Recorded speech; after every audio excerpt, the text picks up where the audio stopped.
dark. Ooh, yeah, these are my babies. It's windy out today. It's windy. Oh, but the weather's beautiful. Hi, Papa. We are closer to the weekend. Oh, goodness. So, how's everybody doing? I want to check in with everybody, say hi, and see how everybody's doing, and some crazy weather that we're having. Top half of the U.S. is probably freezing, and we're over here in Texas, 70, 80 degrees. Beautiful, beautiful weather right here. Baby girl, give me this chew. Oh, I'm gonna get it. Tell you, this one right here is such a good toy. Oh, this is that flirt pole. Dolce loves it. This will come in handy when I get the puppy. Puppy will love this one. Yeah, there's a baby girl. Ooh. Ooh. Ooh, watch out. Oh. I see.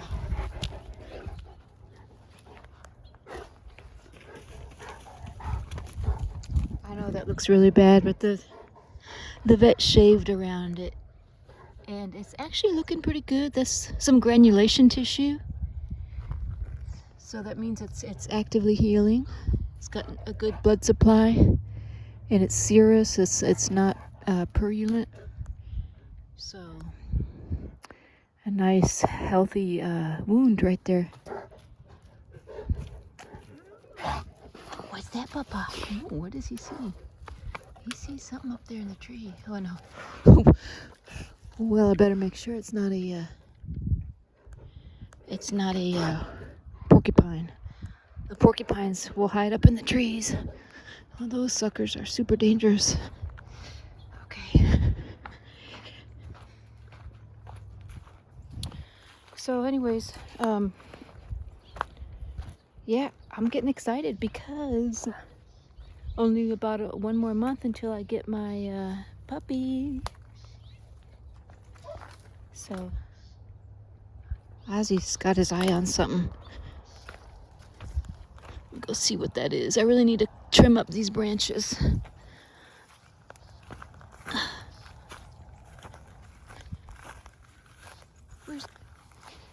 Oh, this grass is getting long too. But it'll die down once we get the freeze. And I'm sure we're gonna get some freezing this winter, like we did last winter.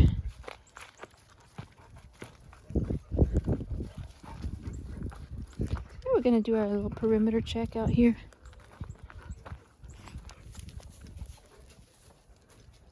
Ozzy. Where's that, Papa? Where's that baby girl? She's looking good. Yeah, like I said, if you saw my last video where I took Dolce to the vet did say that she is about 10 pounds overweight. She weighed in at 116 pounds, which is, for a female Corso, that is pretty heavy.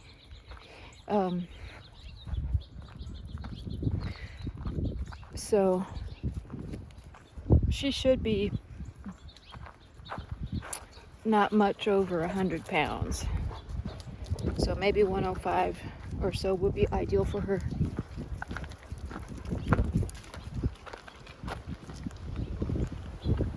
So I kind of went over it a little bit, touched upon it a little bit in my previous video, but this is how you tell if a dog is, if a Corso, kind of Corso is overweight.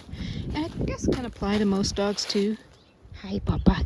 So this tuck up right here is the angle where the flank meets the hip. Now he's sitting, you can't really tell. You really have to look at them when they're standing. But you should see an angulation here where the hip and her it's just straight. You see, it's like a tube. So it's because her belly fat is kind of pouching out here and creating a straight line rather than a little like a V indentation here where it should be like an indentation. Let's see, when Ozzy stands up, I'll show you on Ozzy. Now Ozzy weighs a lot. He weighs 150 pounds, but he's not overweight. He's just big boned. Big boned. Hi, Papa. Hi, Papacito. So he's just big boned. Yeah, the big boy. Yes, my big boy. And let's see. Yeah, I'll wait till he stands up to show you. But now, why it's so important to keep the weight off of them, excess weight off of a Cane Corso, is because these are big, giant breeds, mastiffs.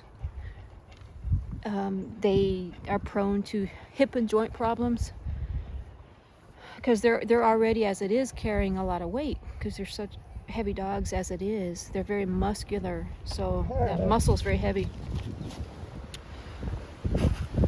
And so you can imagine any extra weight on the joints is going to wear down the joints quicker, and so their quality of life is going to be more rapidly decreased as they age, and they're prone to injuries. A tear in the joint can be very, very expensive. ACL tears or any kind of arthropathy. Hi, Papacito. Yeah, Papa. And hi, baby girl. Yes, my Papa. So yeah, it's in the long run gonna be very expensive to take to the vet and get a joint repaired. It's going to be painful for the dog, of course, you know, just getting around. It's going to limit movement, which is going to compound.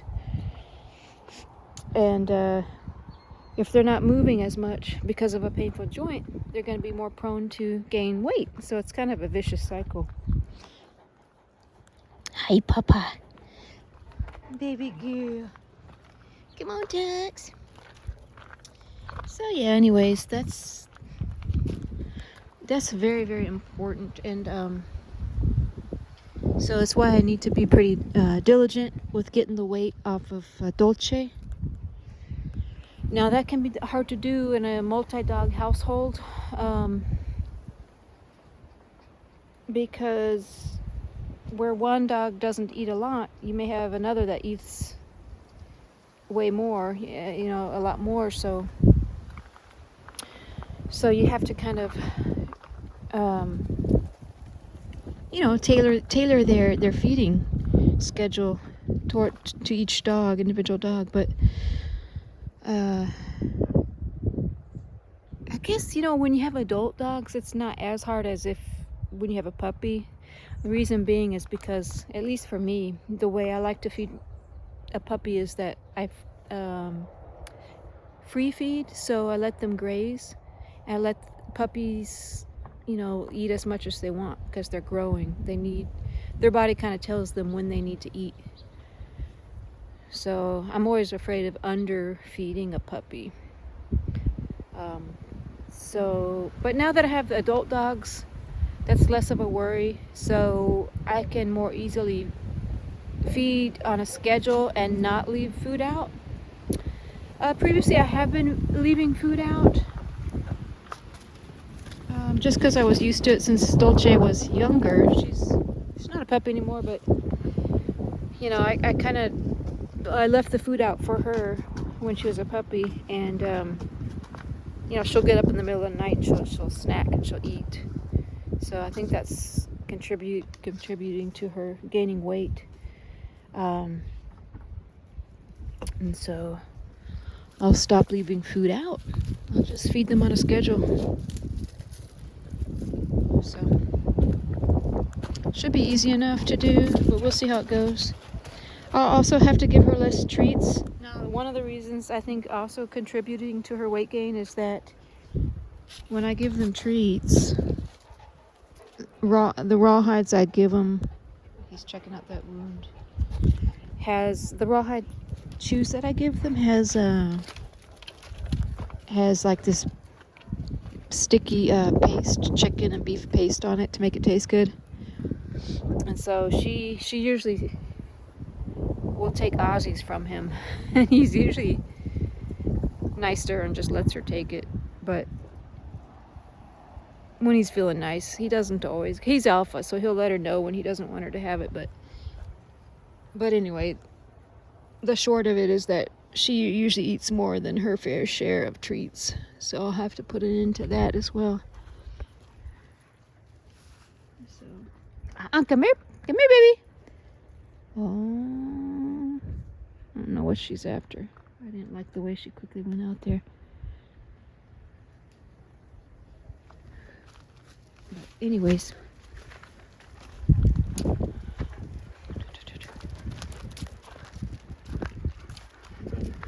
Oh yeah, I also at the vet yesterday I got the heartworm medication. But I did it differently this time. Instead of getting the pill that includes the flea and tick, with the heartworm, I just got the heartworm by itself because I don't want to be giving them flea and tick medication when they don't need it. I don't see any fleas on them. I check them regularly, and I don't want to over medicate because it is toxic. You know, it's an insecticide, but treating them monthly is kind of overkill, at least with the flea and tick. You know, and every area is different. In my area, there's not a whole lot of ticks, believe it or not. East Texas, for example, is very tick heavy. You know, there's different kind of trees out there, pine trees. But here, you know, in the hot Texas sun, we're kind of more central Texas out here in the hill country. I see less of a tick problem. I haven't found one tick on the dogs, and we live kind of in a rural country area out here, so I have not seen any fleas. So I elected not to get the flea med this time. And hey, Papa. And if I do find fleas, I'm either going to use the diatomaceous earth, which is that white powder that you can sprinkle that on your dog's coat. Of course, you have to reapply it if the dog gets wet, but or you know, the most I will do is the topical ointment that you put for flea control. I don't think I'll ever give them an oral flea medication again. It's just too many side effects, you know. Too many side effects. I'm not willing to risk that. I know that wound looks bad, but it is actually a healthy, healing wound. Now you're baby gear. Now, if it changed colors like dusky red, brown, or like yellow, green, then that would be signs of infection. And the borders of it are smooth.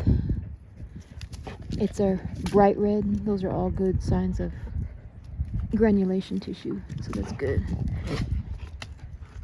Nice bright pink is what we want to see. Yeah, Papa. Oh, yeah, the baby boy. Well,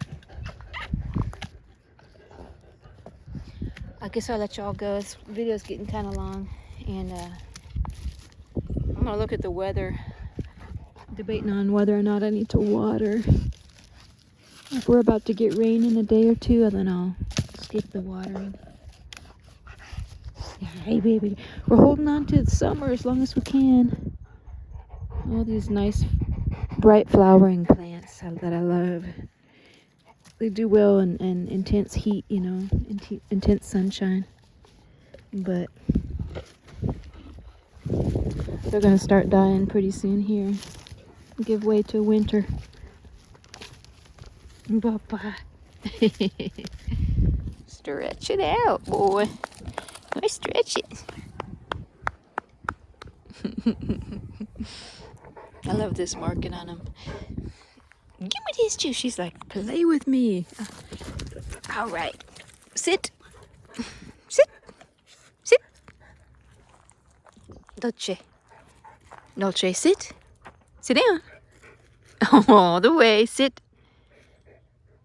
Good girl. Okay, ready. Ready. Go get it. Good girl. Good girl. Dolce. Alright, well, I'll let y'all go. And I hope y'all have a good day, and we'll talk to y'all later. See you on the next one. Bye, y'all.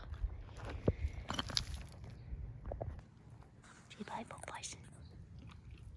You good boy. Say bye, Popeye.